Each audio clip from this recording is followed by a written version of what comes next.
My name is Claudia Green, and this is She Did That, the podcast shining a spotlight on remarkable women who are breaking barriers and proving that greatness knows no gender. From female founders who have raised millions of pounds, the investors changing the landscape as we know it, to survivors of tragedy who have achieved the amazing, and many more. We will share the stories of these incredible women who will inspire and empower you.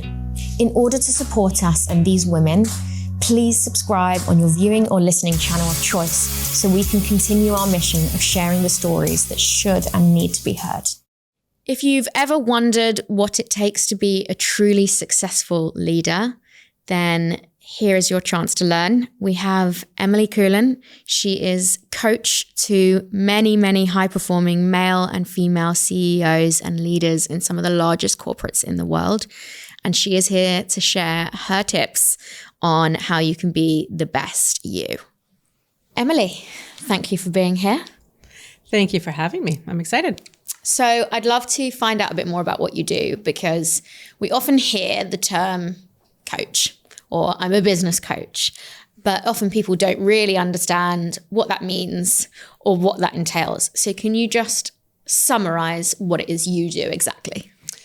You'll find a lot of coaches will have different definitions, and I may not be the same or traditional comparatively, but how I define the work I do in coaching, and I do have a few different, things I do for work, but as a coach, I create opportunities and space for leaders, typically only leaders, but leaders to discover what they need to be discovering. So it's asking the right questions. It's making sure they feel safe and neutral. A lot of leaders are lonely. They don't have anybody to speak to. And I can be that, that ear on the shoulder, the angel and devil. I challenge them. I make sure that they've just got the opportunity to think things through and find out for themselves what they need. I guide them with questions to get there. So what kind of people do you typically work with? You say leaders, but is that sort of CEOs, and what size businesses? I'm a little bit split in my time often. And I do that on purpose. So I work with leaders who are brand new leaders. I work with CEOs of large multinationals. I work with founding teams or founding leaders, and everything in between. Anybody who's either jumping into the leadership space or has been there forever and needs a reset or recalibration. I love splitting my time between large corporate and startups and scale-ups, because I can learn between the two and I can bring those experiences to the leaders I'm working with between the two. There's often basically a breakdown between, we're big corporate, we're startup. There's so many similarities in what leadership is and what I can do.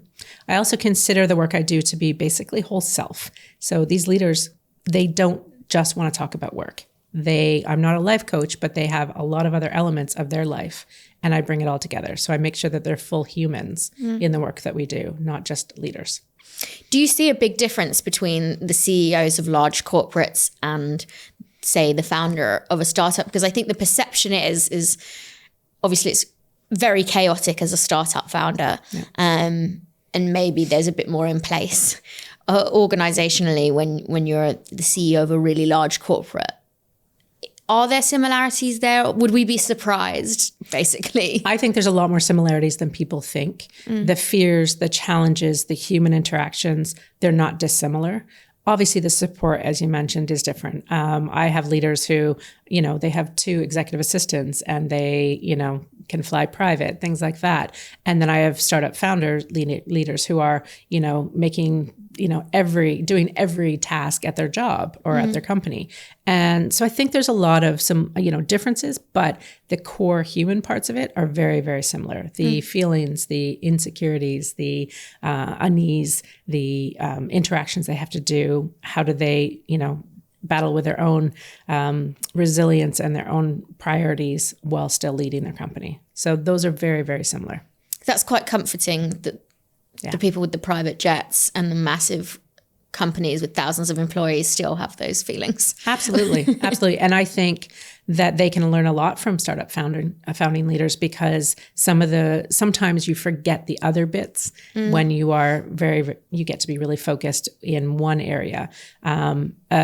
a large corporate leader may be much more strategic because that's the time they get to do. Startup founder still has to be strategic, but they're going to be doing that on the side of their desk or at 10, 11 o'clock at night. So there's a balance there, and I think they can learn a lot from each other. And do people usually employ your services when probably quite a lot after they needed them? Yeah. I mean, my ideal person is sort of right when, before they even know that there's any issues, they do it as a very preventative, just like you go for a checkup with a doctor. To me, that's when you should be getting a coach. Hey, I'm really healthy now. Let's get ourselves on and keep ourselves that way. Often, though, I'm brought on when there's challenges, sometimes positive challenges, so transitions in career or transitions to role, and I'm brought on to support with that. But other times it's when other challenges or negative transitions are happening. Yeah. So if the leader can identify themselves as needing support, that is much more positive than somebody around them identifying that the leader needs support, whether it's their boss or their investor or somebody in their circle. Yeah. I mean, I guess it is usually not too late, but I guess people don't realize that they need these things until something really bad happens or there's a massive crisis. Absolutely. Which is a shame that you kind of have to get there after the event and fix the problem. And I think, almost every problem is going to be fixable, but there's a lot more, let's say, stress and anxiety and negativity and emotions going to be that you have to deal with if you have to deal with it sort of after the fact. So. And how do you typically work with high-performing CEOs? What's kind of do you have a specific strategy, or do you kind of tailor it depending on the kind of person? Honestly, I tailor it to the individual, and I'm not going to be the coach for everybody. So I do discovery calls with every person that I'm going to work with and make sure I'm the right personality for them. I have a style. I can be very challenging. I can be confronting. Not everybody's going to be okay with that. Some people want them to nod and smile and tell them they're wonderful. That's not my style. So I will do that, but I will balance that with some challenge. So I do discovery calls, and then from there we decide on what is the best course of action for that person. If it is a scale-up leader or startup leader who really their time is so dragged on with everything else, we may not be meeting as often as maybe a corporate leader who has a bit more flexibility at times, or they don't have flexibility because they're traveling. We're going to change how we operate. A lot of my sessions, even well before pandemic, have been virtual. Because that just works for a lot of people. I try and do some face-to-face if possible, just because there's a deeper connection we can get. But sometimes it's laser coaching, which is really short sprints. I may do a half an hour quick session as opposed to a 1 hour session. I also do team coaching. So when the team is going through transition, we will bring the team together and do that. And then other times I'll coach with the leader, and then I'll go in and do facilitation with the team or with some of their stakeholders to say, right, this is a problem that's been identified by the leader. They're working on this. Now let's facilitate the growth of the whole team in a different way. So those are typically my entry points. Okay, that makes sense. And here's an interesting one. Have you noticed any key differences between high-performing male CEOs and high-performing female CEOs? Absolutely. In the corporate world, the high-performing female CEO is fighting up almost it doesn't even have to be the CEO, anybody in that CX or C-suite, they're fighting up. And honestly, a lot of the male CEOs or C-suite are fighting down because they don't have to fight up. They typically, whether that's just, their own, the environment or culture of the organization or their own confidence, there's just a different attitude or approach to things. So I see a lot of female leaders at very, very high performing who are continually fighting for their job. They have to prove themselves. Do they actually? Probably not. They have been hired to do their job, but there's usually a bit more of a mindset where they have to prove themselves every single day versus a lot of the male leaders I work with have a bit more confidence. Once they're in that seat, they're in that seat. They don't have to, they're still going to perform, but they're not proving themselves every day. So that's one of the key differences I see. That is changing. I'm very, very happy to see that some of that mentality is changing. It's still there in some of the more traditional industries, but it is changing. That's a shame. It's a shame. It's a shame that women still have this need to prove that they are the right one for the job. And now I'm thinking about it, how that translates to other people in terms of the organizations can be very tricky. Absolutely. Absolutely. One of the other big differences I see regularly is the different biases that come across, but they're going to be different based on a female and a male. In particular, one of them is age. In a lot of really big multinationals, once a woman hits a certain age, and that could be 50, 55, their consideration for future senior roles is going to be diminished. Doesn't mean they're not going to get them, but there's a bit of after you reach a certain age, you may be, kind of put out to pasture in a way. It's sometimes even verbally said that. Typically, it's just a bit of a feeling or a culture. Men don't have that. You'll see men C-suite still being promoted or putting on boards or whatever, well into their 70s or so. And it's just not consistent. So again, I'm seeing it change to some degree. We have some powerful female CEOs out in the world who are making sure that that's different. But there's just this whole headspace of, well, once a woman gets to a certain age, they don't have the same growth potential. And that is infuriating to me. Well, that's wild because it is. They've built up decades of experience in a lot of cases and arguably the best person for the job because they've seen it all. Yep. But I do see what you mean. It is rare that you see female CEOs who haven't started the company themselves, because you do see older female CEOs, but often it's because they started that business. Yep. It's unusual in a corporate that they'll just appoint a 58-year-old woman, whereas you're right, for a man, look at politics. You've got 80-year-olds running for top spots in politics. Oh, you'd never see an 80-year-old woman. You would never seen that. They would be doubted within minutes. So it's infuriating. I think the tides are shifting very, very slightly because there are more and more dynamic female CEOs who are saying, hey, wait a minute, don't knock me out. Or they have founded their own company and they're making sure that that is not the case. The opposite is almost true when I see with scale-up or startup founders. So sometimes it's, you're a bit too young if you're a woman. Oh, how can you possibly start a company? You're in your very early 20s. How can you do that?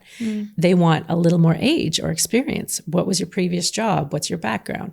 Meanwhile, a 19-year-old male startup CEO, perfectly acceptable. Oh yeah, they're fabulous. Just not even questioned. Yeah. So it is a bit interesting to see the dichotomy of the differences. You sort of sit there and go, we have a much smaller window of whether you want to call it respect or just opportunity when we're a female leader. And that's not, that's a big generalization and it's not going to be true everywhere, but it's definitely what I see in the work I do.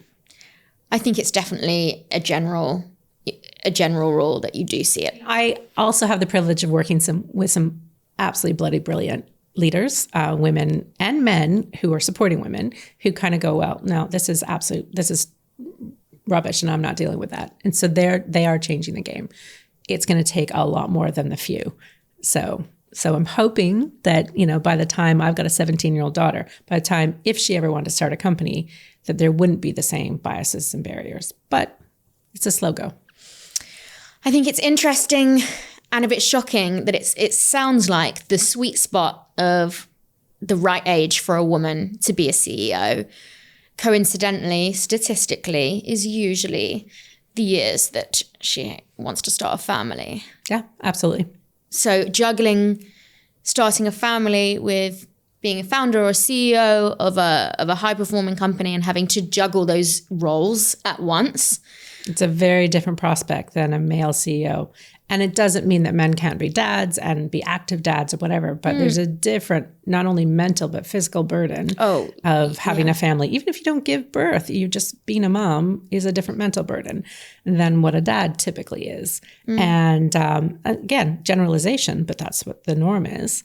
So when you think about the priorities that a high-performing female leader may have, let's say mid-30s with a family and a company, to possibly even having other care responsibilities like parents or whichever else.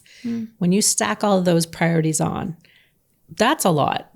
And that's one of the reasons I love doing what I'm doing, because I hopefully can help support in that and make sure that those priorities and the choices they make feel comfortable and solid for them as leaders, as opposed to society telling them what has to be done so they can make the choice. And do you find that, because a lot of female leaders often get the label of she's quite tough or she is quite aggressive, and there are these terms that you don't see used on a male CEO. It wouldn't even come to mind. But for women, you know, it's so easy to label them emotional or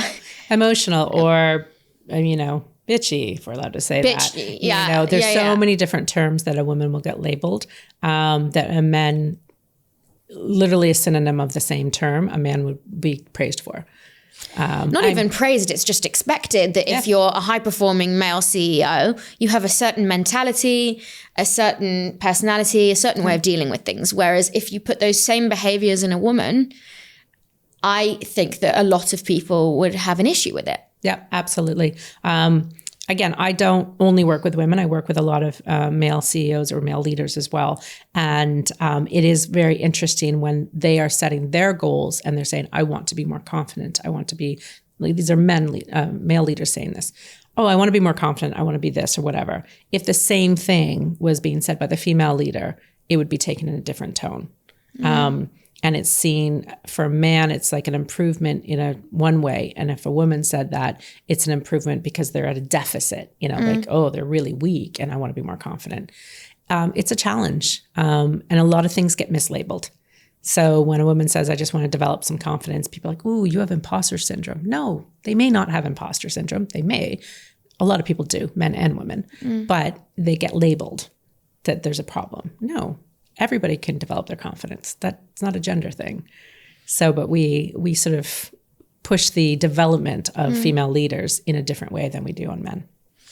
Have you ever encountered a situation where a female CEO or a female leader finds it quite difficult managing their male workforce?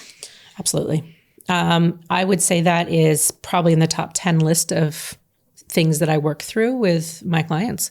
It could be personality, it could be confidence, it could be miscommunication.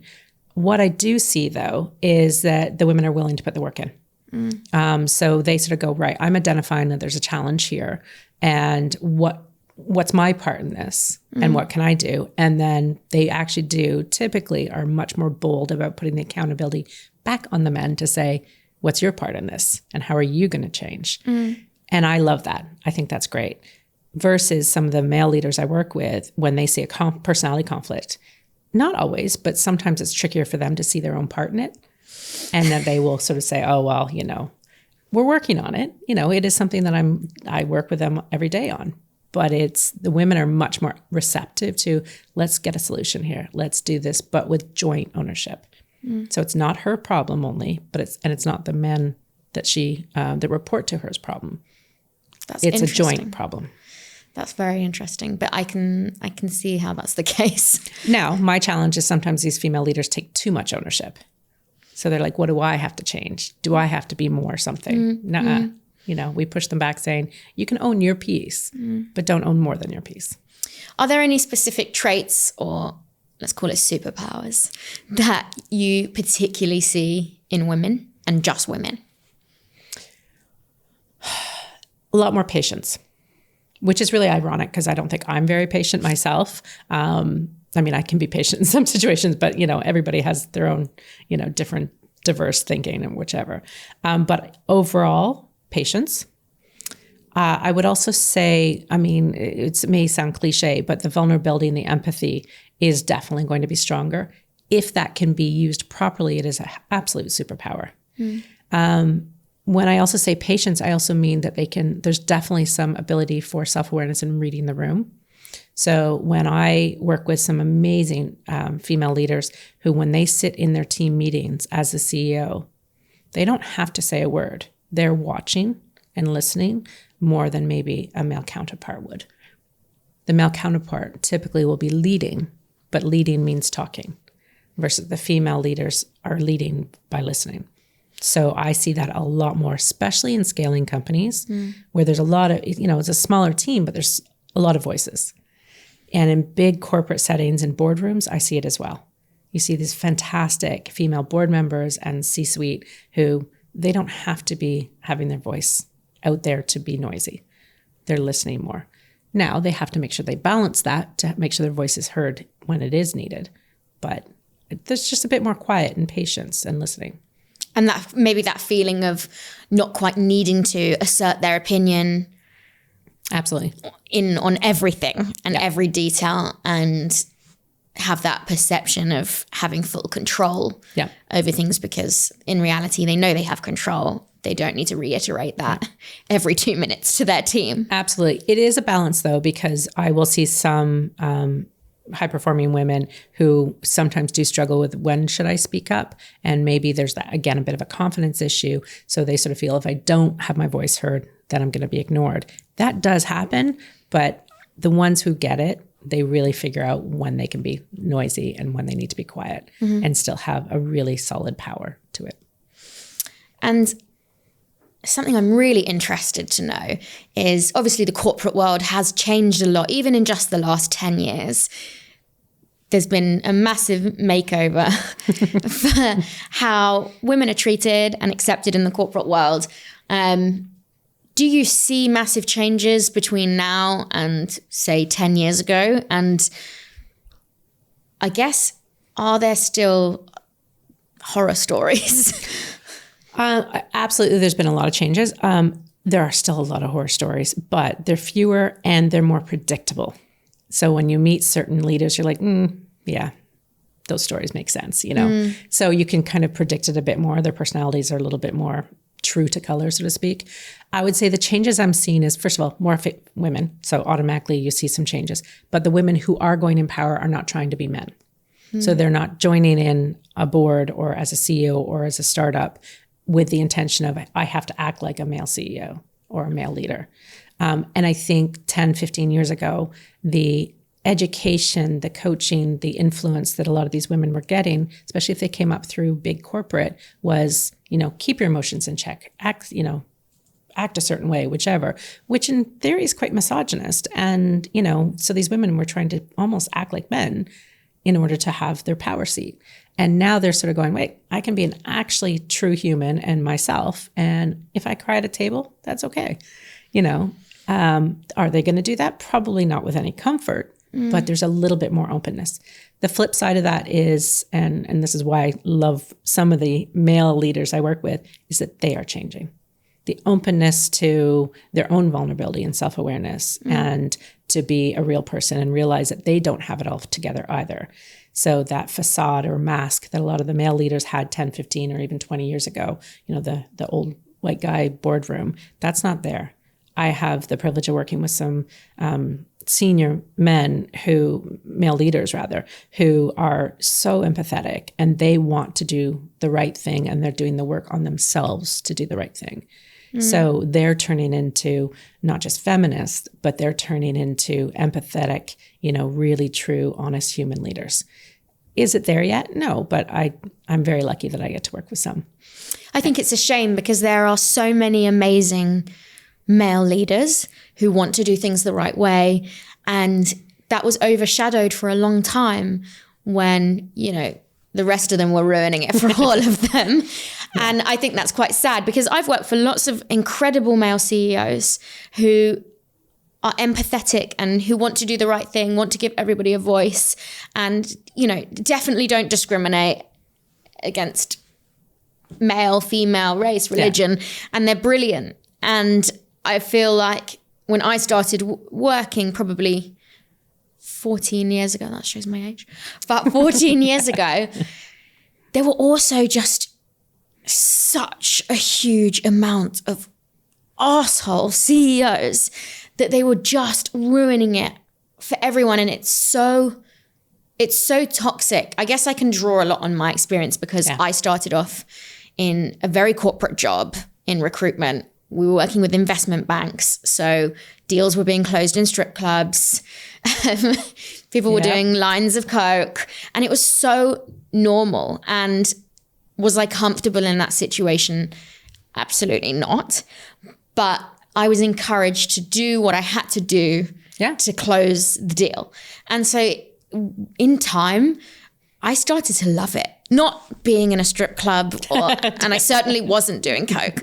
But I think I thought I've joined them. I'm part of the boys club. There's an adrenaline. You know, versus when I started, people were like, "Oh, you're going to make us a cup of tea, love," and you know, I give you 2 weeks. That's how long women usually last here.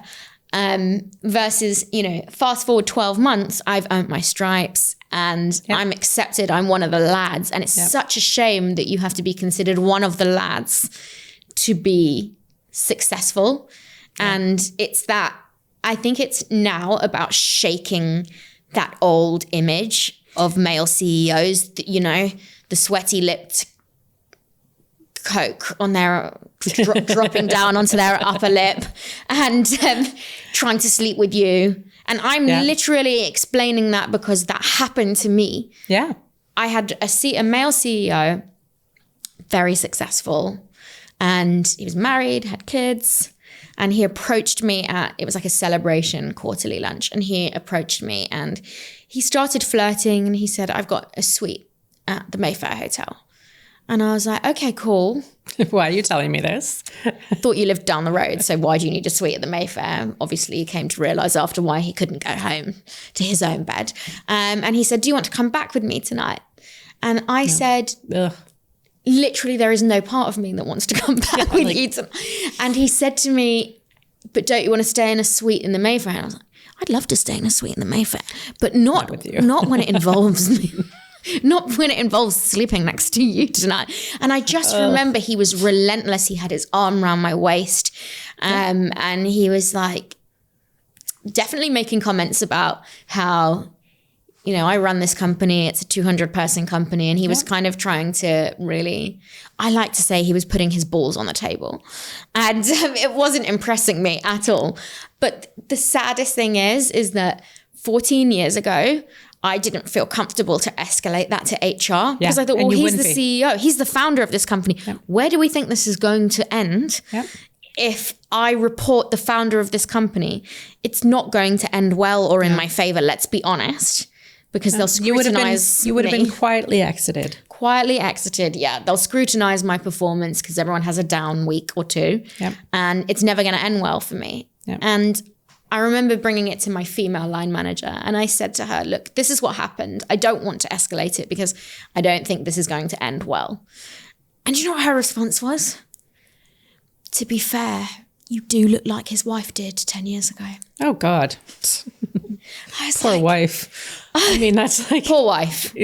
Poor wife. And I thought, this is now getting to a point where the women in the business have been indoctrinated to accept it. That's it. So I started much older. I started my HR career, quite a long time ago.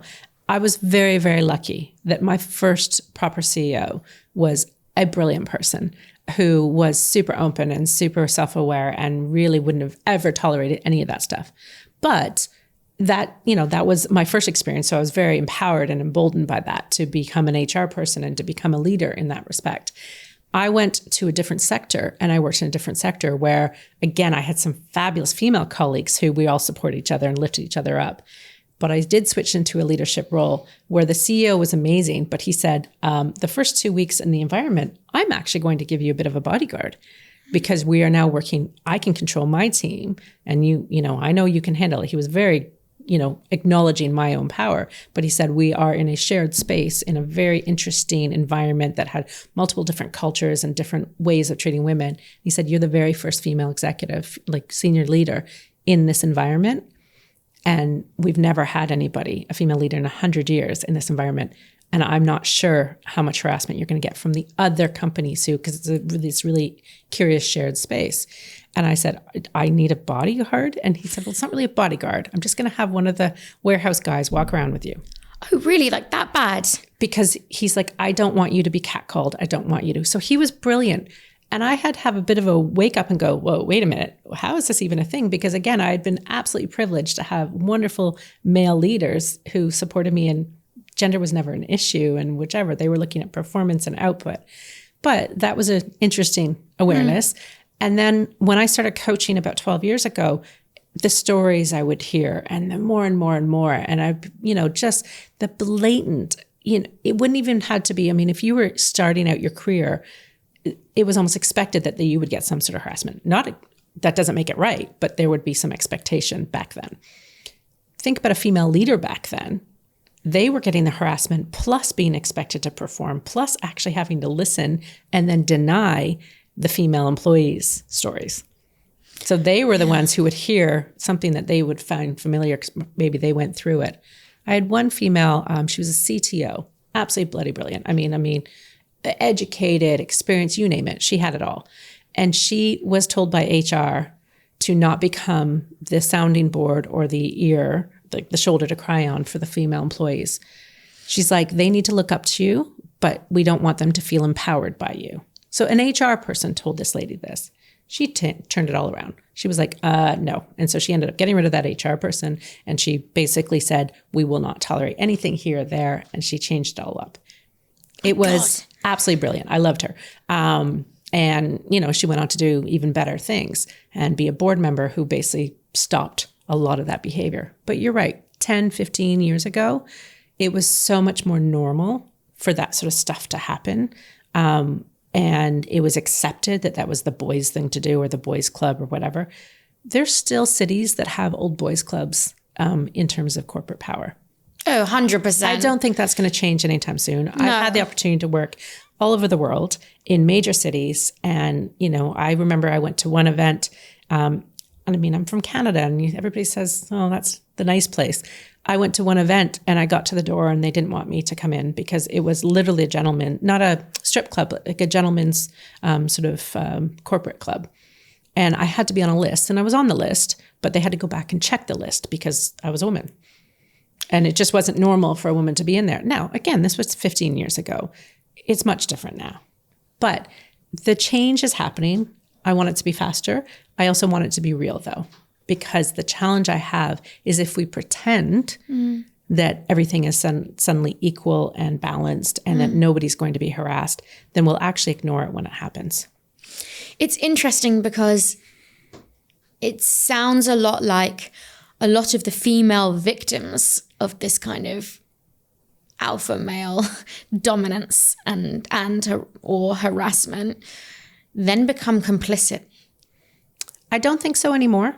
I think there's some amazing, powerful voices out there in every area. I think back then, absolutely. There was a complicitness. There was also fear. I always take a look at some of the male leaders I work with now, and I sort of say, what are you afraid of? What are you scared of? And if it's a power dynamic that they're scared of, that may be why 15 years ago men would be having those type of behavior, because they had an entitlement and they were actually scared, of losing their power.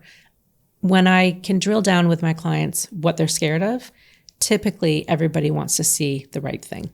And again, maybe they weren't being coached back then. I don't know. But now I see that it's not as complicit. There's definitely a much more positive movement. Now, there's still going to be awful things? Yeah, we hear about it in the media every day. But I think the tide is turning. And I see that both in the female leaders I work with and in the male leaders I work with. But do you think there's an element of fear-mongering there? So a lot of the men that would get away with this stuff before now know they wouldn't get away with it, and they're kind of fearful of their actions. That doesn't mean they're not fearful they're fearful for the consequences. They're not necessarily fearful they're not going to learn to stop doing, but they're fearful of actually having consequence. And again, it's about losing power, because if they get caught, the consequence is losing power or losing reputation. You hear it in the media, when people are going to Epstein's Island, whatever. I don't think there's remorse about any of that. It's the fear of losing reputation and power. And I think that's where some of the CEOs, and I'm going to say male and women, female leaders can be, pretty awful to their teams as well. Oh, I know. I've worked for some of them, yeah. And in fact, I see a lot that definitely, punch down, not lift up. And yeah, so I think when I talk to a lot of the leaders, though, that's one of the first questions is, what are you scared of?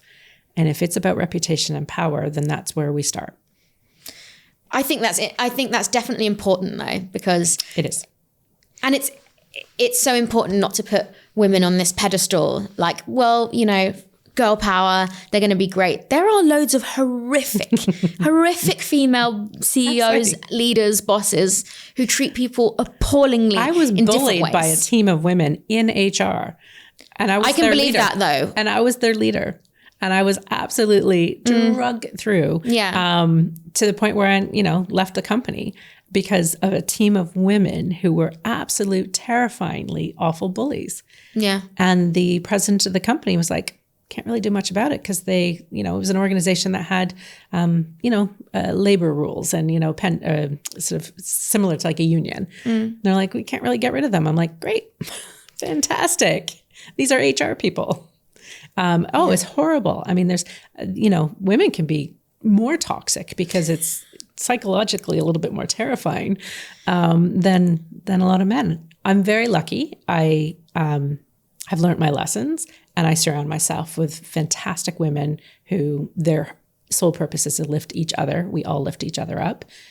Champions, real champions, not just sort of, fake, cheerfulness, but really good, constructive friends.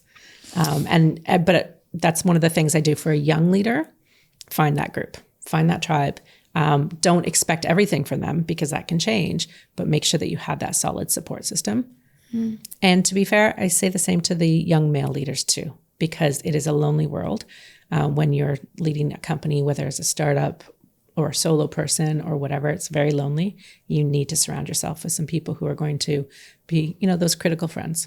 That makes sense. And I think the perception is when you talk about bad leaders, male, female, whatever, the perception is they're very bad leaders because they don't behave well, or they're too aggressive, or, there's this certain image that you conjure up in your mind of this terrible person. But the truth is you can have a really bad leader from them not being assertive enough and being too soft or weak.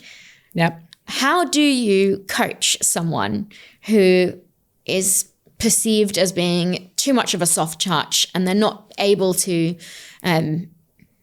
they're not really able to gain the respect that they need from their workforce?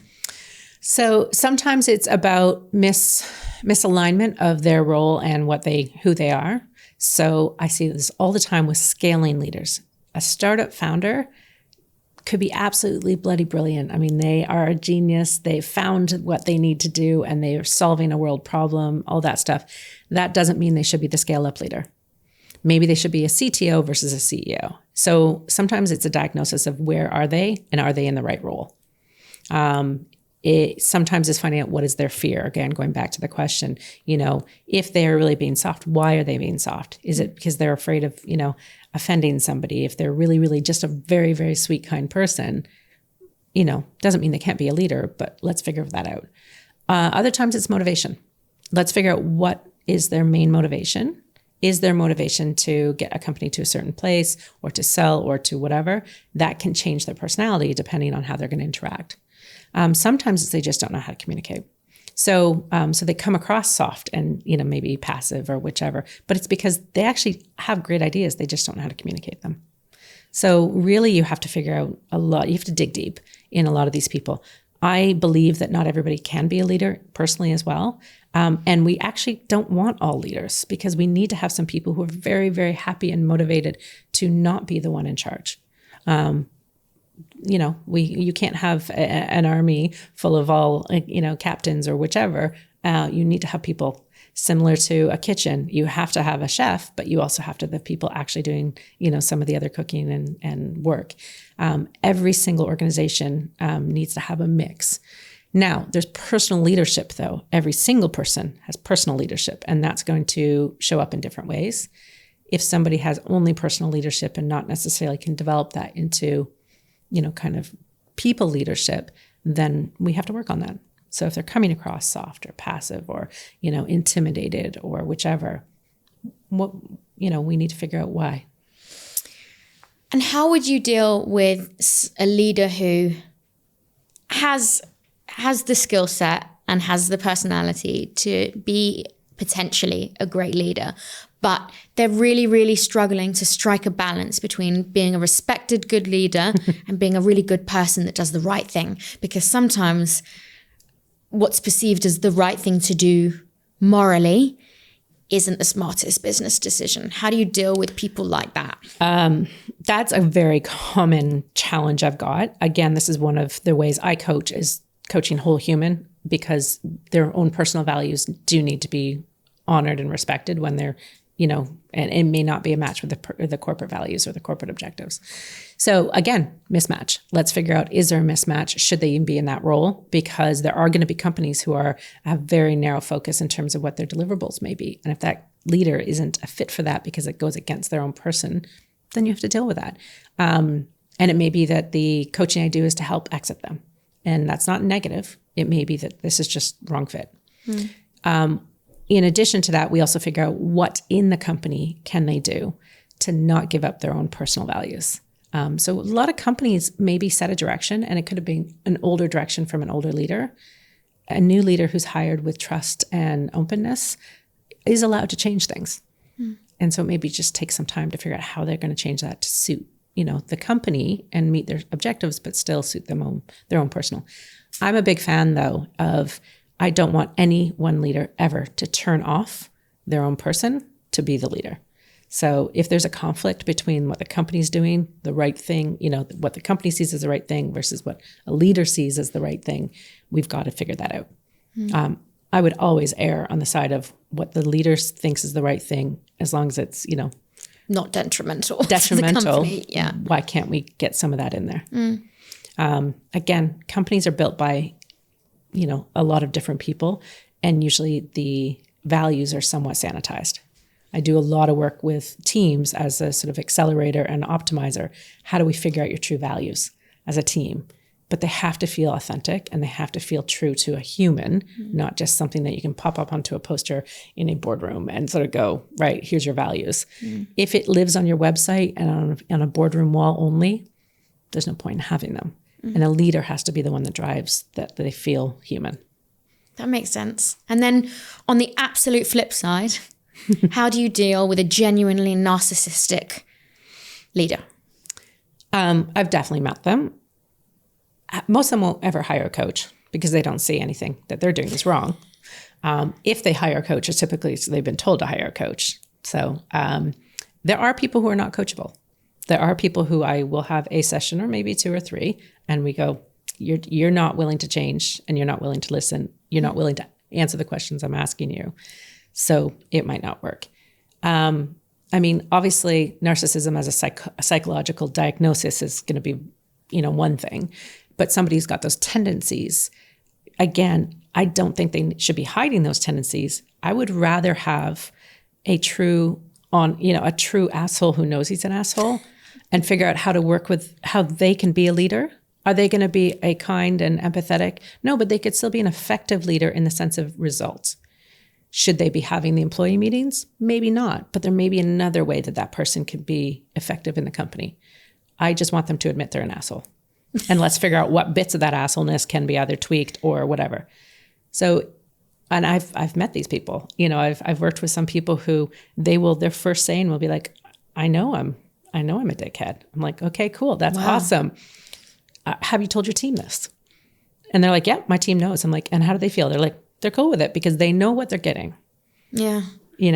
I've worked with people who, they are really tough personalities, but because I know that and they're not trying to hide it, I can figure a way around it, and they can figure a way around it to work with me. It's definitely... So it's an honesty and a self-awareness. And so again, that's the difference. Narcissistic tendencies may still have the self-awareness to say, I kind of have these behaviors. I suspect, I'm not a psychologist, but I suspect a true narcissist wouldn't have that awareness. So they're just probably not as much hope. But, there are some really tough people out there for whatever reason in their upbringing, in their career, that has made them into that tough person, men and women. But if they can admit it, we've got hope. We can work on it. It's very interesting how you say that you coach the whole human, and it's sort of the personal them and then the work them, because there are so many people, like you said, men, women, who you would meet in a social setting and you would think, oh, they're amazing. They are hilarious. And you'd love to spend the evening with them. Or even their partner would say, their romantic partner would say, they're the best. They're kind, they're generous. But then when you put them in a work setting, totally different story. Yep.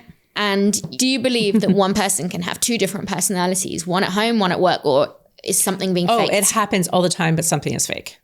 Okay, you can't just It could be a common between the two. A lot, and this is why I do a lot of this, like, again, I'm not a life coach, but I ask a lot of questions about how do you behave. I've done coaching sessions where after a certain amount of time, again, I'm not a therapist, so I'm very, very careful about the line. But I've had coaching sessions where I'll send questionnaires to the partner at home and say, can you answer some things? Because we're trying to dig deeper into those fears and figure out what is stopping them from doing something. Why are they not optimizing their own skills and expertise and, all of the things about them that make them amazing? Where's that mask? Is it's usually at work. They've been conditioned or trained, men and women, to behave a certain way. You've probably heard things like this before, but I've had a lot of female leaders who told me that they were cautioned to ever show an emotion. So do not ever cry. You could have the worst day in the world, but if you cry, you're done. And so, you go through enough years of that, you will put on a mask. You will train yourself to behave a certain way. And it could come across to people as a complete bitch, a cold-hearted, whatever. That's not who they probably are. But that's what they've been conditioned and trained. And frankly, through trauma and through, negative experiences. So if we can figure out what that change is, what needs to be, it's not even a change, it's a reveal. What can we do to figure out who your true self is, or a balance of it? There we go. There's also some people who are deeply private, and so their personal life will be very personal and their professional life is very different. And that's fine too. It's about awareness and admitting that there's a difference there, as opposed to trying to, keep up two facades. What's the upside though? What makes a narcissist a good leader? Goal orientation, direction, typically, and tenacity to get things done. Now, some of the people I've met with who would have those tendencies, they're also typically quite problem solvers. Like they will find the solution because they are absolutely determined to get to that goal. Sometimes that can actually be really beneficial. It depends on how they handle the solutions.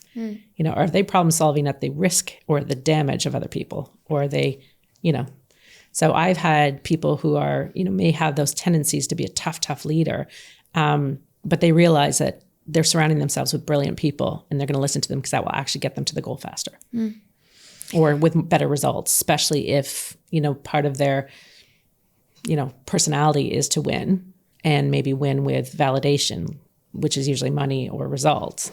So if we can get them there, and admit that, then they are actually a little bit easier to work with on the team, because the team knows exactly what they're getting. Well, you've probably seen it all types of personalities, all types of leaders. Are there any key ingredients that you would throw together? I'm not going to say the perfect leader because that doesn't exist, but if you had to build a leader from scratch, what are the key characteristics that you would choose to put in there? The first is probably curiosity. So, and I know that sometimes comes across as really cliche, but a very, very good leader is always open to figuring something out differently and doesn't fall back in the trap of, well, this is how I do it. So I would say that idea of looking around and keeping your head up and being curious, listening, and again, can come across really cliche, but actually listening with the intent to learn as opposed to listening because you're a leader and you're supposed to listen. And then fun. I mean, you have to really enjoy what you're doing. When you're in a high pressured role, whether that is a massive multinational or a startup, you have to enjoy what you're doing. The moment that you don't see that joy and that fun and maybe passion or interest in what you're doing, you shouldn't be there. And I would say that for any employee, but especially a leader, because the moment that joy and fun gets out of it, everybody else around you will feel it. So if you don't have that purpose and fun, so I think that those are things that are going to be fleeting and change. So you could be in a leadership role and it's great for the first few years and then you lose that passion. That's fine. That's the time to move on though. So I would say those are the big ones. The honesty piece, which again could be a bit cliche, it's honesty with oneself though, not just honesty with those around you. Because again, a really good leader can take a stock of themselves and go, where am I today? And how am I doing? And how am I going to present myself to the world? How am I going to present myself as, a whole person?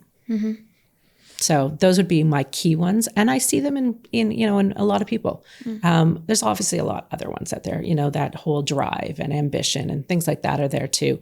But I think a really good leader doesn't have to be even the CEO. A really good leader can be middle management or whichever and be really, really great at what they do. And ideally, they're going to then be able to move up. But it doesn't have to be only looking to the very top for leadership.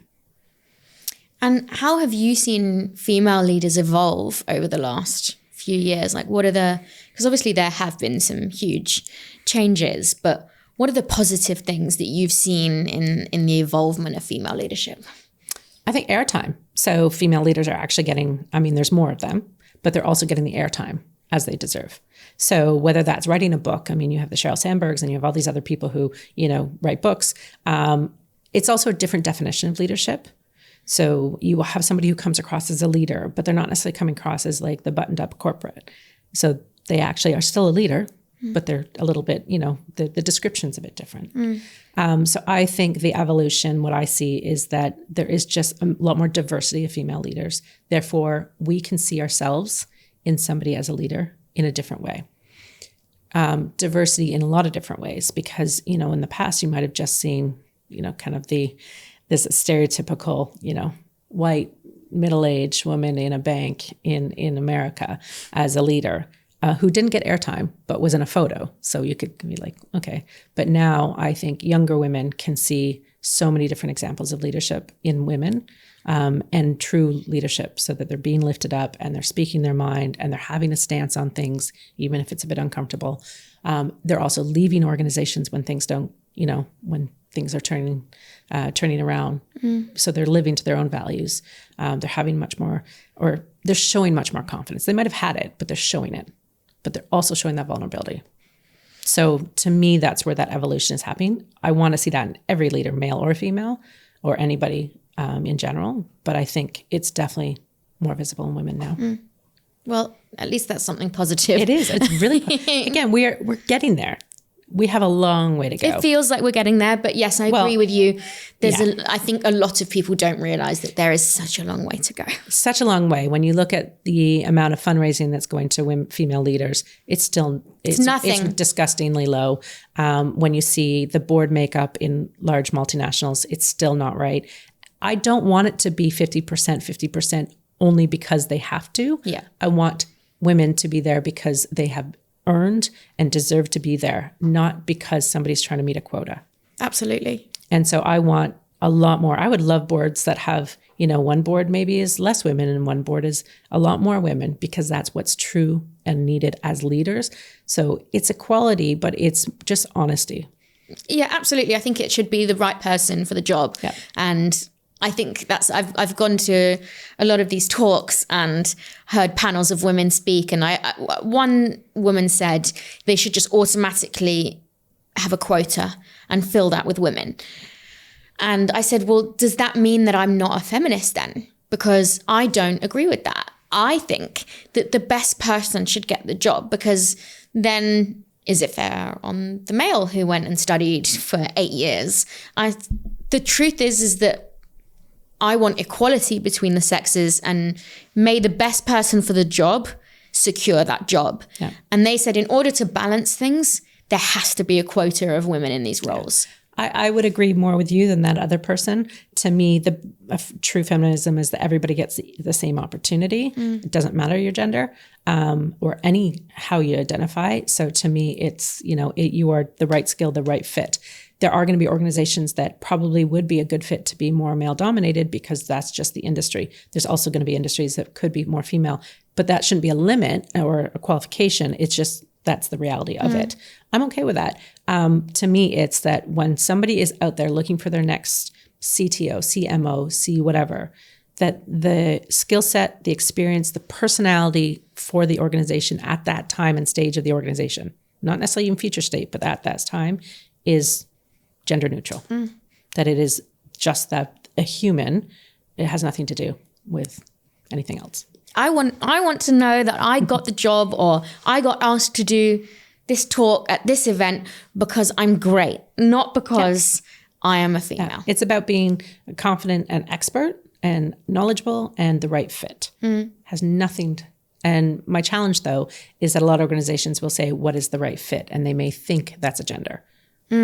And I don't agree with that. They also may think that's a politic or that's a race or that's a whatever. I don't agree. I think the right fit is the right fit for the organization. So I think again, the tides are turning very, very slowly, but I think people are starting to clue in that they need, what's necessary. I have the privilege of being a mentor in a few different incubators. And one of them is absolutely brilliant because it's an incubator that's focusing on female health and well-being tech startups. Very cool. But that doesn't mean the founders are female. Some of them are, naturally. They don't need to but they don't be have female. to be. No, some of them, no. Some of them are brilliant men who have, because maybe they're in the medical field or whatever, have noticed a need for something. And I'm, shout out to Femtech Labs for that because they have really figured it out that it's not about female founders. That is a huge piece of it. But they're looking for, the other side of it too. There's also much needed many female founder groups, which I fully support because they are going to change the game. But I want it to change for everything. Absolutely. It'll take some time. Yeah. We're getting there. Okay, at least it's heading in a positive direction. I think so. Again, bumps and bruises depends on when we have changes in the laws and whatever else, and there's new barriers and hurdles added to the journey. But I think the positive trajectory is still there. And my last question: I would say, let's go with CEO. Okay. Can a great CEO really do it all? Can they be a great CEO and be a great dad and a partner? Like where do you draw the line between life and work? If someone were to ask you, or say, I don't have a good balance between life and work, how would you advise them? So one of my first things is and it's a bit of I don't know. I don't believe in work-life balance because work is part of life. I believe in life priorities. So everybody has to make their choices and their priorities. Can somebody be a great CEO with a lot of other things going on in their life? CEO is only part of their life. And I say, yes, they can. But they have to, regardless of their gender, they have to be really, really clear about what is the priority at the moment in time. So a startup example, if a CEO is in the middle of a fundraising, they may have to put a few things on the back burner to be able to focus on that fundraising and focus on that priority.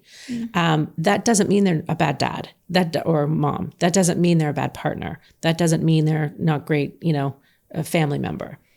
It just means that their priorities. So if we look at their week, maybe there's a bit more of a time crunch for the fundraising. There has to be some compassion. We have to have self-compassion. We should be doing it regardless of your CEO. We can't do it all 100%. That doesn't add up in terms of, math. It just doesn't work. So anybody who's in a senior leadership role can do it all, but they have to make choices. And then they have to be okay and compassionate with themselves about those choices. Now, obviously, if somebody was noticing that they were spending more time at work for a longer period of time, hopefully they have a circle of friends, advisors, family, whatever, that can call them out if they haven't already realized it and say, hey, cool, you did your bit there. Now let's change our priorities. You can have an absolutely full life with about, 8 pieces in a pie. You just need to know when you're going to give a little bit more to each piece and be okay with that. It may be that you're going to not go for the run because you want to snuggle with your kid or, take your dog for a walk instead of going for a run. That's fine. That's a choice. That's the prioritization that we need to focus on, as opposed to trying to do it all the time. There's a lot of experts out there that say, like, wake up at 4 a.m. and you're going to have a full day, whatever. Absolutely not. That fits for some people. And hey, that's really cool. But I don't think you can only do that if you're actually balancing it with everything else. You know, and a CEO who thinks if they wake up at 4 a.m. and they're going to start their day in a certain way, they still need to go to bed then at a reasonable time. And I think that's the challenge, is people are being told they have to do everything for everybody all the time. Women get much more of that burden than men, to be honest. But a good leader can sort of go, right, I'm making a choice here. I can even say the choice out loud. I can say my why, as long as they're being honest with themselves and not telling themselves some funny stories. And I can role model those choices to everybody around me, both my family and my team. So yeah, you can do it all, but you're not going to do it all really, really well all the time. So you have to make those choices and prioritize. Very, very sound advice. And it seems like you love what you do as well. I do. I mean, every time I have a leader that I'm working with, whether that is in a one-on-one session or a team session or a team facilitation, when I see the people that I work with go, right, okay, I can do this, or all right, you've just given me an insight. You know, again, I'm not giving the advice. I'm asking questions to get them to give themselves advice. And when they get those insights and they sort of go, right, you know, the smiles, the ahas, sometimes a little bit the, cringes. That's why I do what I do. So when I can feel path, and it's not moving forward, but when I can feel people that they've moved, because they may be moving back or up or down or sideways. But when there's movement and change, I love it. It's great. I mean, I get an absolute thrill out of it. So I can tell. Well, if you want to be the next unicorn founder, then you should definitely use Emily. Thank you for being here. Thank Some you. Incredible, incredible advice. Love it. Great conversation. Thank you.